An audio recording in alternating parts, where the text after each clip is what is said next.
ఈ రోజు ఏబిఎన్లో వచ్చినటువంటి ఈ వార్త సంబంధించి కూడా ఒక ప్రకంపనలు ఈరోజు మరి ఏపీ వ్యాప్తంగా రెండు తెలుగు రాష్ట్రాల్లో కూడా మరి ఈ యొక్క వార్త ఒక సంచలనంగా మరి ఈ విషయాన్ని ఈ సందర్భంగా మీకు నేను తెలియజేస్తాను.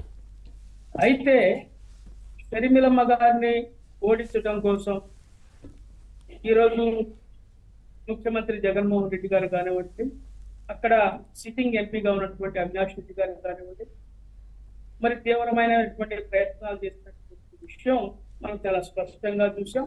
ఇందాక సోదరులు విద్యాసాగర్ రెడ్డి గారు చెప్పినట్టుగా వ్యక్తిగత దూషణలు కూడా మరి పెద్ద ఎత్తున ఆమె క్యారెక్టర్ అసోసియేషన్ చేస్తూ ఆమెని ఏ విధంగా ట్రోల్ చేశారో మనం చూసాం. అలాగే ఆమె కట్టుబొట్టు గురించి కూడా మాట్లాడినటువంటి విషయాలు, ఆమె కుటుంబం గురించి మాట్లాడేటువంటి విషయాలు, ఆమె ఇంటి పేరు గురించి ప్రస్తావించినటువంటి అంశాలు, ఇవన్నీ కూడా మరి ఏ విధంగా జనాల్లోకి వెళ్ళారో చూసాం. అయితే ఇక్కడ ఒక విషయం మనం గమనించాలా, చివరికి భారతి గారు కూడా గతంలో ఎన్నడూ లేని విధంగా పులివెందుల నియోజకవర్గంలో ముఖ్యమంత్రి గారి గెలుపు కోసం మరి ఆమె కాలికి బలపం కట్టుకొని ఇంటింటికి వెళ్ళి మరి ఓట్లు అభ్యర్థించినటువంటి సన్నివేశాన్ని మరి ఈ యొక్క ఎన్నికల్లో చూసినటువంటి సందర్భంగా ఈ రోజు మీకు తెలియజేస్తారు.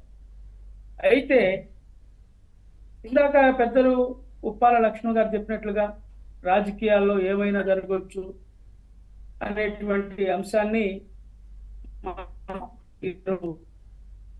ప్రస్తావించుకోవాల్సిన అవసరం కూడా ఉంది.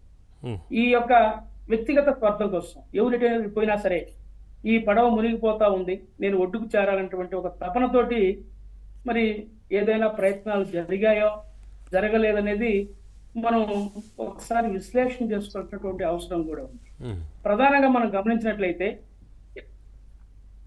ఈరోజు అవినాష్ రెడ్డి ఈ యొక్క కుట్రకి కుతంత్రానికి తెరదీశాడా, ఆయనకు ఆ విధంగా ఆలోచన ఉందా, లేకపోతే వాళ్ళ తండ్రి గారు అయినటువంటి వైఎస్ భాస్కర్ రెడ్డి గారు ఇందాక పెద్దలు మాట్లాడి చెప్పుకొచ్చారు, అవినాష్ రెడ్డికి ఆలోచన ఉందో లేదో కానీ వాళ్ళ తండ్రి గారికి మాత్రం ఈ ఆలోచన ఉందనేటువంటి అంశాన్ని కూడా చెప్పుకోవచ్చు. అయితే ఈరోజు కడప జిల్లా వ్యాప్తంగా కూడా ఈ యొక్క కడప పార్లమెంట్ సంబంధించి పులివెందుల అసెంబ్లీ నియోజకవర్గం సంబంధించి కూడా చర్చ జరుగుతా ఉంది. ఈరోజు బీటెక్ రవితోటి భాస్కర్ రెడ్డి గారు సంప్రదించారా, మరి మాట్లాడారా అంటే ఇక్కడ భాస్కర్ రెడ్డి గారితో డైరెక్ట్ గా కాకుండా అతని యొక్క అనుచరులతో మాట్లాడారా అనేది వస్తా ఉన్నాయి. అయితే ఈ సందర్భంగా బీటెక్ రవి గారినే సంప్రదిస్తే కొన్ని విషయాలు వాస్తవాలు బయటికి వస్తాయేమో అని చెప్పి నేను మీ ద్వారా కోరుతా ఉన్న పవన్ గారు. అయితే ఇక్కడ మనం ఒక విషయాన్ని గమనించాలి.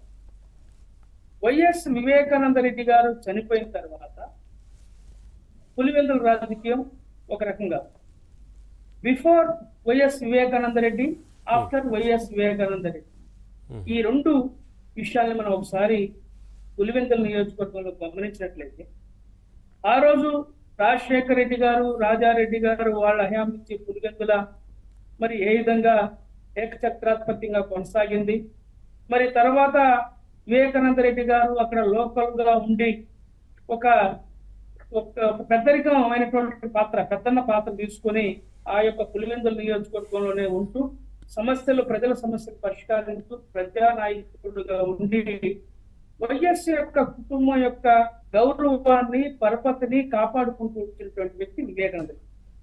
అయితే వైఎస్ వివేకానంద రెడ్డి గారి హత్య తర్వాత మరి భాస్కర్ రెడ్డి గారి పెత్తనం అక్కడ కొనసాగింది.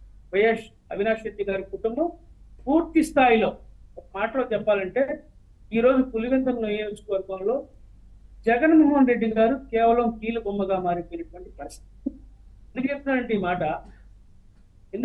ఈ మాట ఈరోజు ముఖ్యమంత్రి జగన్మోహన్ రెడ్డి గారు ఈ రాష్ట్ర పరిపాలన, ఈ వ్యవహారాలు ఎన్ని చూసుకుంటా ఉంటే పులివెందుల్లో ఈ యొక్క అవినాష్ రెడ్డి కుటుంబం, భాస్కర్ రెడ్డి గారు A to Z అక్కడ వ్యవహారాలను నిర్వహిస్తా ఉన్నారు. పొలిటికల్